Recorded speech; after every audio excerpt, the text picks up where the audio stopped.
ವ್ಯಕ್ತಿಗಳೇ ಮತ್ತು ನಮ್ಮ ಈ ಗ್ರಾಮದ ವಿ ಗುಟ್ಟಳ್ಳಿ ಗ್ರಾಮದ ಕಲಾವಿದರು ಮತ್ತೆ ಭಕ್ತಾದಿಗಳು ನಾನು ಒಂದು ವಂದನೆ ಮಾಡ್ತೀನಿ. ಯಾಕಂದ್ರೆ ನಿಜವಾಗಲೂ ನೀವು ನಮ್ಮ ಭಾರತ ದೇಶದ ಸಂಸ್ಕೃತಿಯನ್ನ ಬಿಂಬಿಸ್ತಾ ಇದ್ದೀರಾ.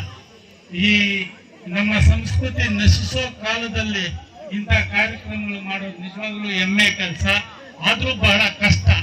ಈಗಿನ ಜನರೇಷನ್ ಯಾವಾಗ್ಲೇ ಅಂದ್ರು ಎಲ್ಲ ಡಿಸ್ಕೋ ಡ್ಯಾನ್ಸ್ಗಳು, ಕ್ಲಬ್ಗಳು ಇದಕ್ಕೆ ಹೋಗುವಂತ ಜನ. ಅಂತ ಕಾಲದಲ್ಲಿ ಇಂಥ ಕಾರ್ಯಕ್ರಮಗಳು ನಡೆಸೋದು ಬಹಳ ಹೆಮ್ಮೆ.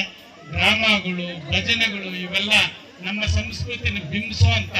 ಇವಾಗ ಅವ್ರು ಆಡಿದ್ದ ಹಾಡುಗಳು ಅಬ್ಸರ್ವ್ ಮಾಡಿದೆ, ಮಹಾಭಾರತ, ರಾಮಾಯಣದಲ್ಲಿ ಎಲ್ಲ ಈ ಹಾಡುಗಳು ಬರುತ್ತೆ. ಸರಿಯಾಗಿ ಅಬ್ಸರ್ವ್ ಮಾಡಿದವ್ರಿಗೆ ಗೊತ್ತಾಗುತ್ತೆ.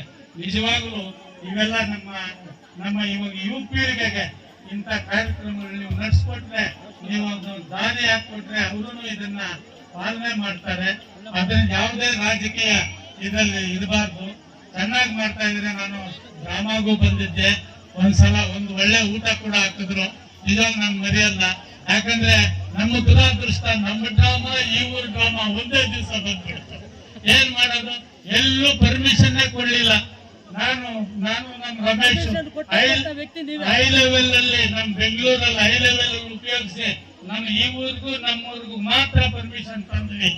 ಯಾಕಂದ್ರೆ ನಾನು ಹೇಳ್ದೆ, ಅದು ನಮ್ಮೂರೇ, ಆಡ್ರಿ, ನೀವೇನಾದ್ರೂ ನಿಲ್ಸಿದ್ರೆ ನಾವು ನಿಲ್ಲಿಸ್ತೀವಿ, ನಿಮ್ಗೆ ಯಾಕೆ ನಾನಿದ್ದೇನೆ ಆಡ್ರಿ ಅಂತ ಹೇಳಿದೆ. ಅದೇನಾಗುತ್ತೋ ನೋಡ್ಬಿಡೋಣ, ನೀವು ಆಡ್ರಿ ಅಂತ ಧೈರ್ಯ ಕೊಟ್ಟೆ. ಎಲ್ರು ಆಡಿದ್ರು, ನಾವು ಆಡಿದ್ವಿ ಅದೇ ದಿವಸ. ದುರಾದೃಷ್ಟ ನಾವಿಲ್ಲಿ ಬರಕ್ ಆಗ್ಲಿಲ್ಲ, ನೀವು ಬರಕ್ ಆಗ್ಲಿಲ್ಲ. ಅದನ್ನು ಚೆನ್ನಾಗಿ ಆಡಿದ್ದೀರಾ. ನಾವು ಏನೋ ನಮ್ಮ ಯುಕ್ತಾನುಸಾರ ಮಾಡಿದ್ದೀವಿ. ಆದ್ರಿಂದ ಈ ಕಾರ್ಯಕ್ರಮಗಳನ್ನು ದಯವಿಟ್ಟು ಇದನ್ನ ಮುಂದುವರ್ಸ್ಕೊಂಡು ಹೋಗ್ರಿ.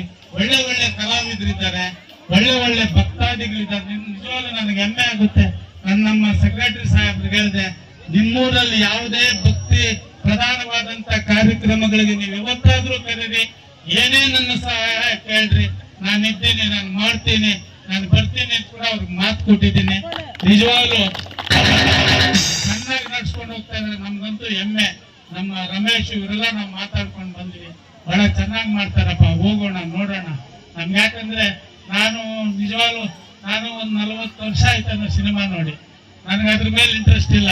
ಎಲ್ಲಾದ್ರೂ ಡ್ರಾಮಾ ಆಗಿ ನಾನು ಕರೆದ್ರೆ, ನಾನು ಸುಮಾರು ನಮ್ಮ ಗುರುಗಳು ವೆಂಕಟೇಶ್ ಸರ್ ಮೊನ್ನೆ ಕಿರುಡುಮೆಟ್ಟಿಯಲ್ಲಿ ನಡೆಸಿದ್ರು, ಅಲ್ಲಿಗೂ ಹೋಗಿದ್ದೆ, ಕೇಳಿ ನೋಡಿ. ಅಲ್ಲಿ ಹೋದೆ, ನನ್ನ ಕೈಯಲ್ಲಾದಷ್ಟು ಸಹಾಯನೂ ಮಾಡಿದೆ ಅಲ್ಲಿ.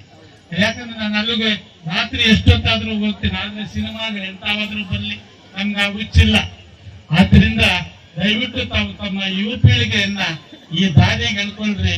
ಯಾಕಂದ್ರೆ ಒಳ್ಳೆಯ ಭಕ್ತಿ ಪ್ರಧಾನವಾಗಿದ್ರೆ ಮಕ್ಕಳು ಬಹಳ ಒಳ್ಳೆ ಬುದ್ಧಿವಂತರು, ಯೋಗ್ಯರು, ಈ ಸಮಾಜಕ್ಕೆ ಒಳ್ಳೆಯ ವ್ಯಕ್ತಿಗಳಾಗ್ತಾರೆ. ಸಮಾಜಕ್ಕೆ ಒಂದು ಶಕ್ತಿ, ಒಂದು ನಮ್ಗೆ ಬಹಳ ನಮ್ಗೊಂದು ಅವರು ಒಂದು ಶಕ್ತಿಯಾಗಿ ಬೆಳಿತಾರೆ. ಈ ಊರು ಚೆನ್ನಾಗಿರುತ್ತೆ, ನಮ್ಮ ರಾಜ್ಯನೂ ಚೆನ್ನಾಗಿರುತ್ತೆ, ನಮ್ಮ ಸಂಸ್ಕೃತ ಮತ್ತು ಯಾವತ್ತೂ ಬಿಡಬೇಡಿ. ಇನ್ನೊಂದೇನಂದ್ರೆ, ನಮ್ಮ ಹಿಂದೂ ಸಂಪ್ರದಾಯದಲ್ಲಿ ರಾಮಾಯಣ ಮಹಾಭಾರತ 2 ಕಣ್ಣುಗಳಿದ್ದಂಗೆ, ಅದ್ರಲ್ಲಿ ನೋಡಿ. ಮತ್ತೆ ಇನ್ನೊಂದು ನಾನು ಹೇಳ್ತೀನಿ ತಮ್ಗೆ, ಭಗವದ್ಗೀತೆ ಓದ್ರಿ. ಯಾರು ಭಗವದ್ಗೀತೆ ಓದ್ತಾರೋ, ಭಗವದ್ಗೀತೆ ತಿಳ್ಕೊಂತಾರೋ, ಸಮಾಜದಲ್ಲಿ ಅವ್ರು ಒಂದು ತಪ್ಪು ಮಾಡೋದಕ್ಕೆ ಮನಸ್ಸು ಬರೋದಿಲ್ಲ. ನಮ್ಮ ಪವಿತ್ರವಾದಂತ ಗ್ರಂಥ ಅದು. ದಯವಿಟ್ಟು ವಿದ್ಯಾವಂತರಿದ್ರೆ ಆ ಭಗವದ್ಗೀತೆಯನ್ನು ಓದ್ರಿ.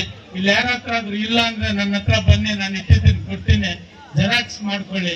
ಅದ್ರಲ್ಲಿ ಸುಮಾರು 18 ಅಧ್ಯಾಯಗಳು ಬರುತ್ತೆ. ಅದನ್ನ ಓದ್ಬಿಡಿ ಸಾಕು, ನೀವು ನಿಮ್ ಲೈಫ್ ಧನ್ಯ. ಅಂತ ಗ್ರಂಥಗಳಿದೆ ನಮ್ಮ ಸಂಪ್ರದಾಯದಲ್ಲಿ. ಭಾರತ ದೇಶದಲ್ಲೆಲ್ಲ, ಇಡೀ ಪ್ರಪಂಚದಲ್ಲಿ ನಮ್ಮಲ್ಲಿರುವಂತ ಗ್ರಂಥಗಳು, ನಮ್ಮಲ್ಲಿರುವಂತ ರಾಮಾಯಣ ಮಹಾಭಾರತ ಯಾವ ದೇಶದ ಯಾವ ರಾಷ್ಟ್ರದಲ್ಲೂ ಸಿಕ್ಕೋದಿಲ್ಲ. ಅವನ್ನ ಉಪಯೋಗಿಸ್ಕೊಳ್ಳಿ. ಮಹಾನ್ ಭಾವರು, ಪುಣ್ಯಾತ್ಮರು ಯಾರ್ಯಾರೋ ಮಾಡಿದ್ದಾರೆ. ನಮಗೂ ಅಷ್ಟೇ, ನಮ್ಮ ರಾಮಣ್ಣವರು ಗುರುಗಳೇ, ವೆಂಕಟೇಶ್ ಸಾಹೇಬ್ರು ಗುರುಗಳೇ, ಸುಮಾರು 7-8 ಜನ ಗುರುಗಳ ಹತ್ರ ಆಡಿದ್ದೀವಿ. ಇಲ್ಲಿ ಆ ಒಳ್ಳೆ ಗುರುಗಳವರು, ನಮ್ಮ ತಾಲೂಕಲ್ಲಿ ಅವರು ಒಳ್ಳೆ ಗುರುಗಳೇ, ಚೆನ್ನಾಗಿ ಕಲಿಸ್ತಾ ಇದ್ದಾರೆ. ಅವ್ರನ್ನ ಉಪಯೋಗಿಸ್ಕೊಂಡು ಯಾವತ್ತೂ ಒಳ್ಳೆ ಕಾರ್ಯಕ್ರಮಗಳು ಮಾಡಿ. ನೀವು ಯಾವತ್ತು ಕರೆದ್ರೆ ಅವತ್ತು ನಾವು ಬರ್ತೀವಿ. ದಯವಿಟ್ಟು ಚೆನ್ನಾಗಿದೆ ಕಾರ್ಯಕ್ರಮ. ನಿಜವಾಗ್ಲೂ ಆ ಗುರುಗಳಿಗೆ ನಮ್ಮ ಹುಡುಗರೇನ ನಲ್ಲಂಡಳ್ಳಿ ಎಲ್ಲೇನೋ ಕಲಿಸ್ಬೇಕು ಅಂತ ಇದ್ದಾರೆ. ಅವ್ನು ಸಪ್ರೇಟ್ ಆಗಿ ಒಂದ್ ದಿವಸ ಮಾತಾಡ್ತಾರೆ ಅವ್ರ ಹತ್ರ. ಮಾತಾಡಿ ನೀವು ಸಹಕಾರ ಕೊಡಬೇಕು.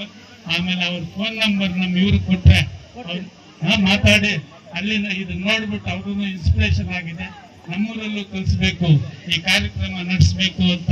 ಯಾಕಂದ್ರೆ ಕರಗ ವರ್ಷ ಕರಗ ಮಾಡಿಸ್ತೀನಿ, ಅಲ್ಲಿ ದ್ರೌಪದಮ್ಮನ ಕರಗ ಮಾಡಿಸ್ತೀನಿ. ಅಲ್ಲಿ ಸುಮಾರು ನಾವು ಒಂದು 25-26 ಡ್ರಾಮಾಗಳು ಆಡಿದ್ದೀವಿ.